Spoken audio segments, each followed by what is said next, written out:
Hello दोस्तों, आप सभी को हमारे इस यूट्यूब चैनल में स्वागत है और ख़ासकर हमारे छात्रों को जिन्होंने +2 में अपना एग्ज़ाम को दिया है। आप इसका आंसर सेट को मैच कर सकते हैं। आइए देखते हैं कि पहला में मैंने क्वेश्चन डाला था कि इन द सेट A बराबर 1357 था और रिलेशन को डिफ़ाइन किया था कि x और y है और ऐसा कुछ है कि एक्स वाई जो है x ग्रेटर देन y है। अब बताइए x ग्रेटर देन y है तो क्या वो रिफ्लेक्सिव है, सिमेट्रिक है, ट्रांजिटिव है या नन ऑफ दिस है।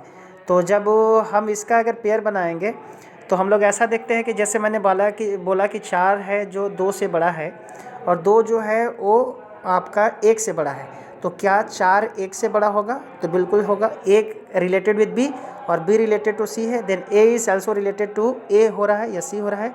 तो जब ए ऑल्सो रिलेटेड टू सी हो रहा है इसका मतलब वो सिर्फ और सिर्फ ट्रांजिटिव हो जाएगा। तो इसका ऑप्शन हो जाएगा सी।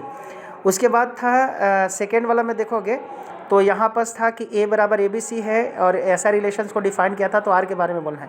देखिए r के बारे में डबल a है लेकिन डबल b नहीं है और डबल c नहीं है, इसका मतलब वो रिफ्लेक्सिव नहीं होगा। सिमेट्रिक का मतलब AB है तो क्या BA है? तो बिल्कुल नहीं है, तो सिमेट्रिक भी नहीं होगा। लेकिन जब ट्रांजिटिव में देखोगे तो ट्रांजिटिव के सारे रूल्स को फॉलो करेगा। जैसे क्या, जैसे a पर ख़त्म हुआ तो यहाँ पर देखो कि ए का जोड़ा किसके साथ मैच कर रहा है, यहाँ ए के साथ। तो ए ख़त्म हुआ तो ए भी होना चाहिए, तो ए भी तो खुद है। फिर ए का कनेक्शन यहाँ मिल रहा है तो ए ख़त्म हुआ तो ए सी होना चाहिए, ए सी खुद है। यानी कि ओवरऑल जब इसको ऐसे ही मैच करोगे तो ये भी ट्रांजिटिव हमारे पास ऑप्शन में सही होगा। उसके बाद तीसरा है कि एक्स और why have same number of pages. बताइए कि एक्स और वाई सेट को मैंने डिफाइन किया कि इसमें नंबर ऑफ पेज सेम है। तो जैसे 4 का कनेक्शन 4 के साथ दोनों सेम हो गया। उसके बाद इसका अगर रिवर्स भी करोगे तो ये अगर ए रिलेटेड टू बी है तो बी रिलेटेड टू ए भी होगा।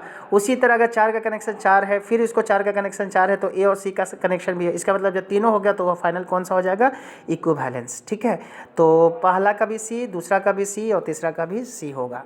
उसके बाद आइए चौथा क्वेश्चन में देखते हैं कि क्या है।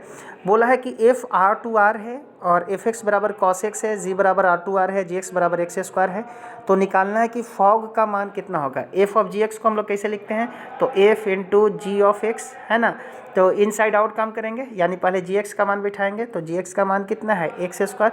अब एफ को कैसे हटाएंगे? तो एफ बोल रहा है कि इनपुट का कॉस ले लो, तो इसका कॉस लेंगे तो ये कॉस इंटू कितना हो जाएगा? X square. तो देखो कौन सा ऑप्शन सही है।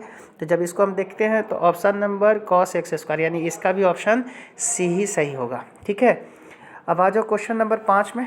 तो क्वेश्चन नंबर 5 में क्या है कि फंक्शन एन टू एन है। याद रखना, एन टू एन कहीं भी रहता है या डब्ल्यू से डब्ल्यू कहीं रहता है तो समझो कि ये 1 1 का चांसेस इसमें होता है। इसमें मैनी 1 का चांस बहुत कम होता है। चूँकि आर टू आर रहता है तो कोई दिक्कत नहीं, ये हमेशा डोमेन रेंज लगभग हर केस में बराबर होता है। तो यहाँ नेचुरल से नेचुरल दे करके थोड़ा सा टेंशन क्रिएट कर दिया है, क्वेश्चन को कुछ इधर उधर करना चाहेगा। तो देखो यहाँ पास एफ एक्स बराबर क्या है, तो एफ एक्स बराबर 3x और प्लस का 4 है। मैंने बोला था कि x के पावर अगर 1 होगा तो लीनियर जितना भी है वो 1 1 फंक्शन होता है। आप इसको इस रिलेशंस के हिसाब से भी देख सकते हो, डेफिनेशंस के हिसाब से। fx1 बराबर अगर fx2 है तो x1 बराबर भी x2 आएगा, एक रिलेशन आएगा। तो 1 1 तो पक्का है।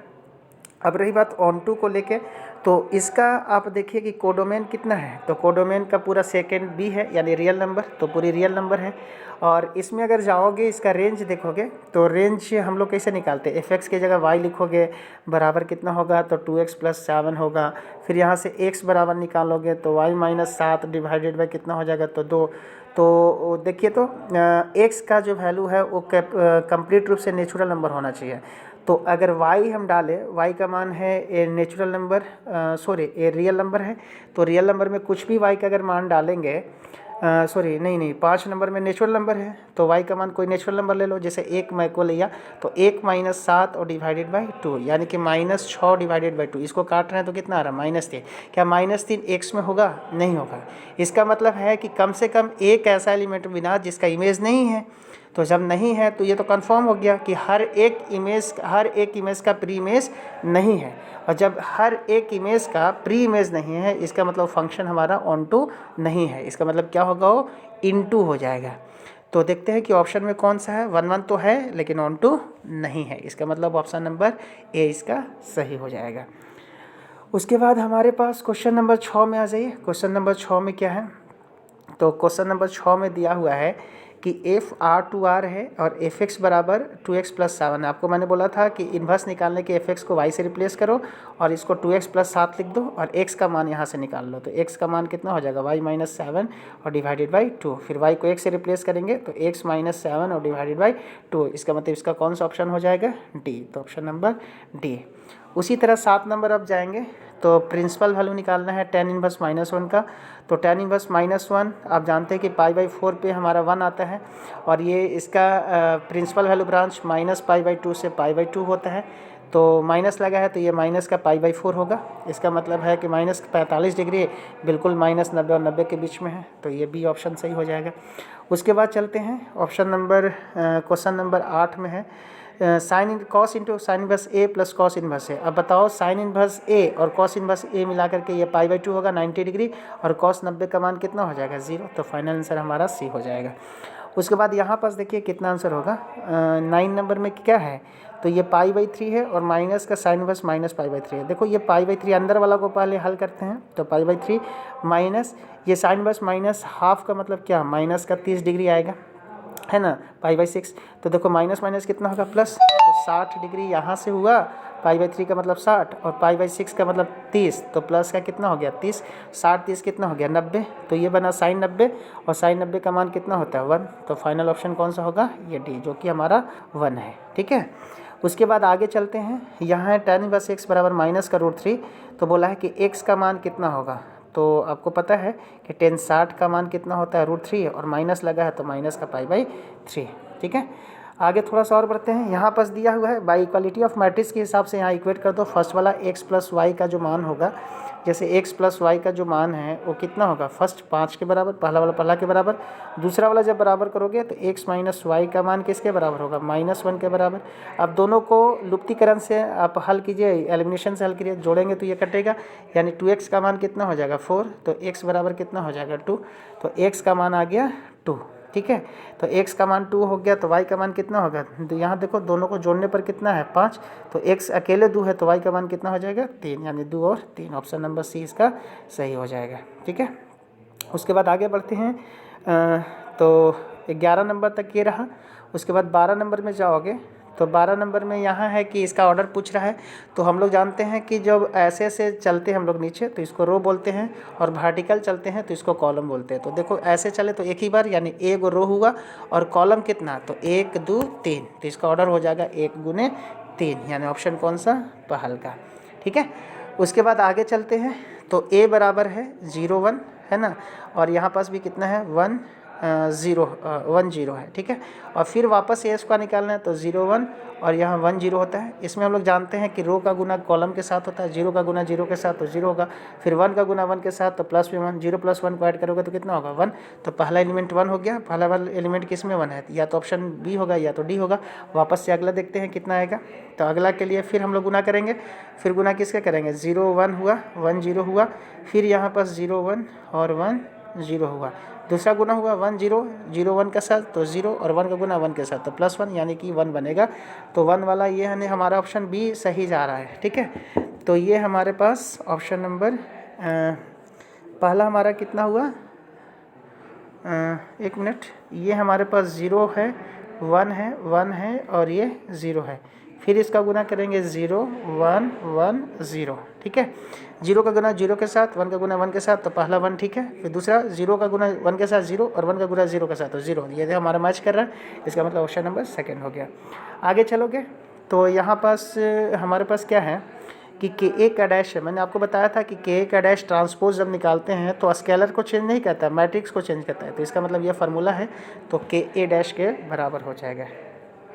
उसके बाद फॉर एनी सिमेट्रिक मैट्रिक्स आपको पता है कि a + a' जो होता है वो सिमेट्रिक मैट्रिक्स होता है, तभी इसको हम लोग लिखते हैं किसी भी स्क्वायर मैट्रिक्स को सिमेट्रिक और स्क्यू सिमेट्रिक के समीशन के फॉर्म में, है ना। और यहाँ पर जाओगे तो a का मान इतना दिया हुआ है और 2a का डिटर्मिनेंट निकालना है। देखो किसी भी चीज़ का डिटर्मिनेंट निकालने के लिए हमने पढ़ा था कि 2 के पावर ऑर्डर जो होता है और इंटू डिटर्मिनेंट ऑफ a के बराबर होता है। यहाँ k था, k के power n into determinant of a। k का मान 2 है और ये भी 2 है और डिटर्मिनेंट ऑफ a 2 के स्क्वायर करोगे तो 4 इंटू डिटर्मिनेंट ऑफ a। तो ऑप्शन देखो कौन सा है? तो ऑप्शन इसमें सी नंबर है। ठीक है।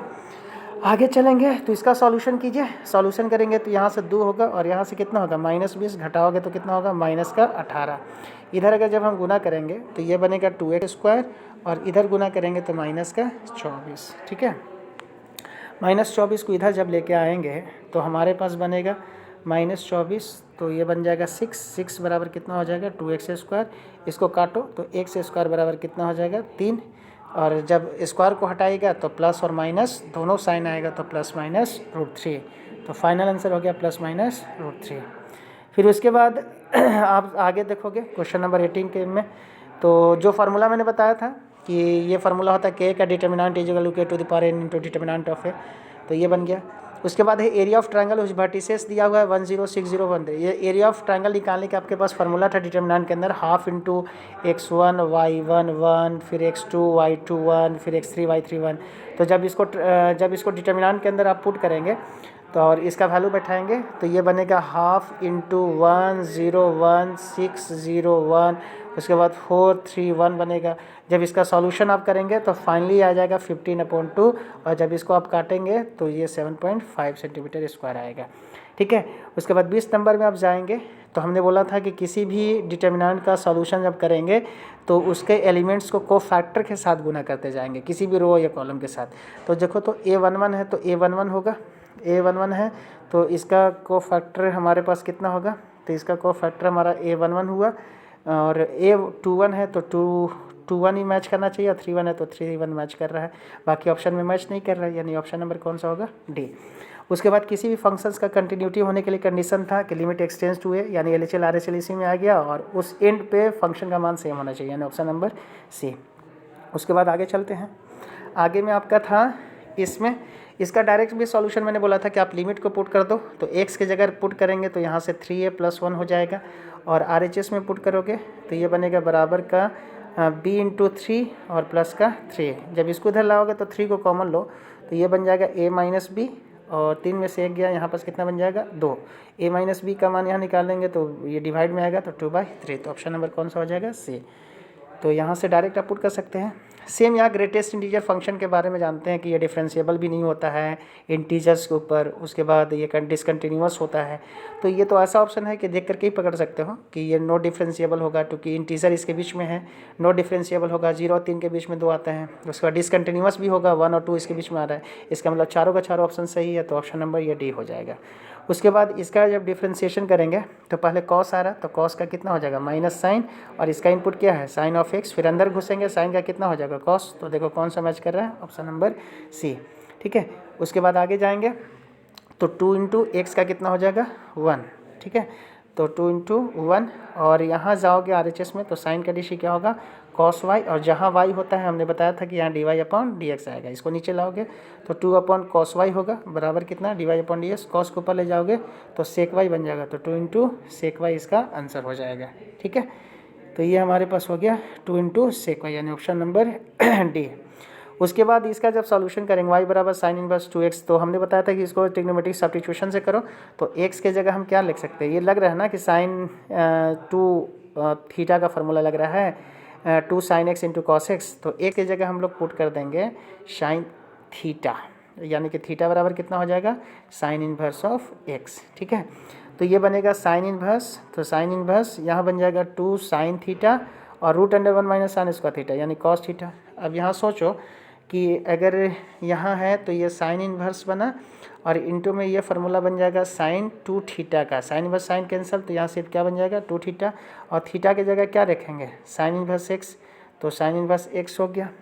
ठीक है, तो साइन 2 थीटा तो 2 साइन इनवर्स x, और जब इसका DC हम करेंगे तो इसका DC हो जाएगा dy/dx बराबर ये बनेगा 2 इंटू साइन इनवर्स x का DC कितना होता है √1 - x²। तो ये फाइनली बनेगा, इसका ऑप्शन ए नहीं है, बिल्कुल इसका ऑप्शन सी होगा, और इसका ऑप्शन सी आपको सही करना है, ये ऑप्शन नंबर सी है, तो ऑप्शन नंबर सी इसका सही होगा। ठीक है, 2 / √1 - x²। चलिए आगे चलते हैं। आगे है इसको u अपॉन वी से सॉल्यूशन करो, u अपॉन वी से जाओगे तो v को वैसे ही रखा, x को वैसे ही रखो, log x का डीसी कितना होगा 1/x, बीच में माइनस, फिर log x को वैसे ही रखो, डिवाइडेड बाई x का डीसी 1 और डिवाइडेड बाई एक्स स्क्वायर, ये कट गया, ऊपर में 1 माइनस लॉग एक्स तो 1 minus log divided x square तो एक्स स्क्वायर, यानी ऑप्शन नंबर सी। उसके बाद आगे बढ़ते हैं, आगे बढ़ेंगे तो y बराबर 2 to the power sine X है, पहले इसको अगर D Y upon D X करेंगे तो क्या कर सकते हैं हम लोग, A to the power X का होता है A to the power X, तो A to the power X और इंटू में लॉग ऑफ ए, तो ये हमारा लॉग ऑफ 2 हुआ, फिर साइन एक्स का डीसी कितना हो जाएगा कॉस एक्स, तो 2 के power sine x log of 2 और इंटू में कॉस एक्स। उसके बाद अगर आगे हम बढ़ेंगे तो हमारे पास है y बराबर लॉग इंटू एक्स स्क्वायर, तो y बराबर लॉग इंटू एक्स स्क्वायर है, तो जब इसका D Y upon D X करेंगे तो एक काम कर सकते हैं हम लोग, इसमें पहले इस एक्स स्क्वायर को बाहर लाएंगे तो 2 हो जाएगा और 2 इंटू कितना होगा लॉग एक्स, अब इसका D Y upon D X करेंगे तो 2 को वैसे ही रखो और लॉग एक्स का डी सी कितना होगा 1/x, तो ये बनेगा 2/x, ये एक बार डेरिवेटिव में आ रहा है लेकिन डबल बोला है, 2 को वैसे ही रखो, 1/x का डी सी कितना होगा माइनस का 1/x स्क्वायर, तो फाइनल होगा -2/x स्क्वायर। ठीक है, उसके बाद यहाँ देखो 30 नंबर में क्या है, तो 30 नंबर में है यहाँ पास a cos थीटा, तो y बराबर इसका D Y upon D theta parametric form है, तो D Y upon D theta आप करेंगे तो a साइन थीटा का डी कितना हो जाएगा cos ऑफ थीटा, तो a cos थीटा और डिवाइडेड बाई यहाँ जाओगे x का, तो a cos थीटा का डी कितना होगा माइनस का साइन थीटा, a से कट गया माइनस cos अपॉन साइन को अपन क्या लिख सकते हैं cot थीटा, तो ये बन गया माइनस a cot थीटा। ठीक है, उसके बाद बोला है कि एक stone is dropped in the quite lake and waves moves in a circle of the speed of इतना, यानी कि स्पीड रेडियस इसका बढ़ेगा किस स्पीड के साथ, तो D R upon D T दिया हुआ है 4 है ना। उसके बाद चूंकि बढ़ रहा है तो इसका साइन हम लोग प्लस में लेंगे और जब घटता तो माइनस में लेते हैं, और रेडियस बोला है कि जब 10 सेंटीमीटर है तो एरिया में कितना चेंज होगा, तो एरिया का फार्मूला हम लोग जानते हैं कि ये पाई आर स्क्वायर होता है। अब इसको चेंज करिए D A upon D T, यानी किस हिसाब से इसका एरिया बढ़ेगा किस रेट से, तो डी ए अपॉन जब डी टी निकालेंगे तो D A upon D T को हम क्या लिख सकते हैं पाई आर स्क्वायर है, इसका डी सी करिए तो 2 को बाहर आइए तो 2 पाई आर हो जाएगा और साथ में क्या हो जाएगा D R upon D T. ठीक है, तो ये बनेगा 2 पाई आर और D R upon D T का मान कितना हो गया 4। अच्छा, रेडियस यहाँ पास दिया हुआ है, कितना दिया हुआ है आपका रेडियस दिया हुआ है 10, तो यहाँ पास 10 रखो तो 10 दूना की 20 और 20 चौके 80 और पाई है तो पाई, तो देखिए इसमें कहाँ पास आपका 80 पाई है, तो ये ऑप्शन नंबर बी है। ठीक है, उसके बाद आगे बढ़िए, ऑप्शन नंबर क्वेश्चन नंबर 32 में है एक एज है जिसमें बढ़ रहा है, यानी एक्स को अगर मान लेते हैं एज को, तो D x upon D T दिया हुआ है कितना, तो ये 3 दिया हुआ है। ठीक है, और एक्स का मान कितना है 10 है, तो बोला कि वॉल्यूम किस रेट के हिसाब से बनेगा, तो D V upon D T, यानी वॉल्यूम में अगर चेंज निकालेंगे तो वॉल्यूम ऑफ क्यूब होता है एक्स क्यूब, तो ये बन जाएगा 3x स्क्वायर, और यहाँ से लास्ट में x को t के रेस्पेक्ट में तो D x upon D T, x का मान 10 बैठाओ तो ये बनेगा 10 का स्क्वायर 100 ये 300 और डी एक्स अपॉन टी कितना है 300 गुने 3, तो ये 900 जाएगा, तो 900 किस में है ऑप्शन नंबर सी। ठीक है, उसके बाद ऑप्शन नंबर 33 में क्या है, इसका इंक्रीजिंग निकालना है, तो आपको इंक्रीजिंग के लिए एफ डैश एक्स निकालिए, एफ डैश एक्स को पहले 0 करिए, क्रिटिकल पॉइंट मिलेगा, इसको बैठाइए तो ये हाफ आएगा, इधर जाएंगे तो प्लस और इधर जाएंगे तो माइनस, तो एफ डैश साइन के हाफ से लेकर इनफाइनाइट तक ये प्लस में जा रहा है तो इंक्रीजिंग होगा, और जस्ट इधर आएंगे तो माइनस इनफाइनाइट से हाफ तक ये घट रहा है तो यहाँ पास डिक्रीजिंग होगा। दोनों ऑप्शन हम लोग यहाँ से बना सकते हैं। क्वेश्चन नंबर 35 में है x प्लस कॉस एक्स, इसका डी सी जब हम करेंगे तो x का डी सी 1 और कॉस एक्स का कितना होगा माइनस का साइन एक्स। ठीक है, अब इसमें हम लोग ये देख सकते हैं x का 1 हुआ और कॉस एक्स का माइनस साइन एक्स, इसका डी सी जब हमने ऐसा किया, अब बताओ साइन एक्स का मैक्सिमम वैल्यू कितना होगा, साइन एक्स का मैक्सिमम वैल्यू 1 होगा, तो ज़्यादा इसका मान कितना होगा 0 या उससे पॉजिटिव जाएगा, तो एफ डैश एक्स का मान क्या आएगा, तो ये हमेशा पॉजिटिव, तो 1 माइनस साइन एक्स, यानी 1 में से 1 साइन एक्स का जब मैक्सिमम वैल्यू हम घटा सकते हैं 1, तो ये 0 आ रहा है, यानी कि या तो 0 होगा और नहीं तो ये मैक्सिमम जा रहा है इसका डेरिवेटिव। इसका मतलब ये हुआ कि ये हमेशा F dash X positive greater than equal to 0, और जब ग्रेटर देन इक्वल टू 0 है इसका मतलब ऑलवेज इंक्रीजिंग होगा, स्ट्रिक्टली इंक्रीजिंग नहीं होगा, चूँकि बराबर 0 है तो ऑलवेज इंक्रीजिंग होगा। ठीक है, उसके बाद 36 में जाओगे, slope of tangent to the curve. देखो y बराबर अगर स्लोप निकालना है तो dy/dx, तो sin x का dc करेंगे तो कितना हो जाएगा cos x। अब x का मान कितना है 0, तो cos 0 का मान कितना हो जाएगा 1, तो ऑप्शन नंबर ये हो जाएगा। उसके बाद नॉर्मल का निकालना है तो 2, और y का अगर हम निकालेंगे तो dy/dx, इधर dc करो, 3 का कितना हो जाएगा 0, और x स्क्वायर का कितना हो जाएगा माइनस का 2x, 2 से 2 कट गया, यानी dy/dx बराबर कितना हो गया, तो dy/dx बराबर होगा माइनस का x। लेकिन इसने बोला है कि x बराबर 1 पर, तो ये -1 हुआ। चूँकि dy/dx एक टेंजेंट है तो -1, आपको पता है कि नॉर्मल जो होगा उसको रेसिप्रोकल करेंगे तो 1 होगा, और माइनस से हम लोग प्लस बनाएंगे तो फाइनली हमारे पास ये बन जाएगा। अब इस पर इक्वेशन लिखना है, तो इक्वेशन कैसे होता है, y माइनस y1 तो 1, स्लोप इसका 1 तो 1 into x minus x1, -1 cancel हो गया, यानी y बराबर कितना हो गया x y को उधर ले जाए तो x माइनस y बराबर कितना हो रहा है 0, यानी ऑप्शन नंबर कौन सा हो गया डी। ठीक है, उसके बाद आगे बढ़ते हैं, आगे जाएंगे तो क्वेश्चन नंबर 38 में सेम है, नॉर्मल का आपको स्लोप निकालना है, तो इसका डीसी करो तो ये बन जाएगा 6x, और माइनस का कितना होगा 12, x बराबर 1 बैठाइए, जब 1 बैठाएंगे तो कितना हो जाएगा 6 में से 12 जाएगा तो माइनस का 6, चूँकि ये टेंजेंट का स्लोप -6 हुआ तो नॉर्मल हो जाएगा 1/6, ये माइनस है तो प्लस, तो ये ऑप्शन नंबर सी। और यहाँ पर देखो 39 number maximum value sin 2x का मैक्सिमम वैल्यू कितना होगा, तो sin 2x का मैक्सिमम वैल्यू ये -1 से 1 तक जाता है, इसका मतलब मैक्सिमम वैल्यू कितना होगा 1, तो ये हमारा ऑप्शन नंबर बी हो गया। 40 नंबर में क्या है, बोला है कि इसका मिनिमम वैल्यू कितना होगा, इसका पहले डीसी करो तो 2x और माइनस का 8 बराबर 0, इसको x का मान निकालेंगे तो 4 होगा, तो है ना, तो x का मान निकालेंगे तो कितना होगा 4। अब इस 4 को इसमें बैठाइए तो ये मिनिमम है, इसका सेकंड डेरिवेटिव करेंगे तो 2, और जब अगर सेकंड डेरिवेटिव टेस्ट लगाओगे तो सेकंड डेरिवेटिव अगर ये पॉजिटिव आ रहा है, इसका मतलब x बराबर 4 जो होगा वो पॉइंट ऑफ मिनिमा होगा, और जब मिनिमा होगा तो x बराबर 4 को ओरिजिनल फंक्शन में बैठाते हैं, तो यहाँ 4 बैठाएंगे तो 4 का स्क्वायर माइनस का 8 गुने 4 प्लस का 17, 4 का स्क्वायर 16, और 16 और 17 ये 33, और माइनस का यहाँ कितना है 32, 33 में से 32 गया 1, तो फाइनल आंसर हो गया 1, ऑप्शन नंबर सी। उम्मीद करता हूँ बच्चों कि आपको समझ में आया होगा। अगर कोई भी डाउट रहा होगा तो कमेंट करके इस वीडियो में आप ज़रूर बनाएंगे और बताएंगे भी कि आपको कहाँ पर प्रॉब्लम रहा है, ताकि मैं उस प्रॉब्लम को आपको रिजॉल्व कर सकूँ और कोशिश कर सकूँ कि अगले बार इससे कहीं बेहतरीन वीडियो आपको मिले। Thank you so much.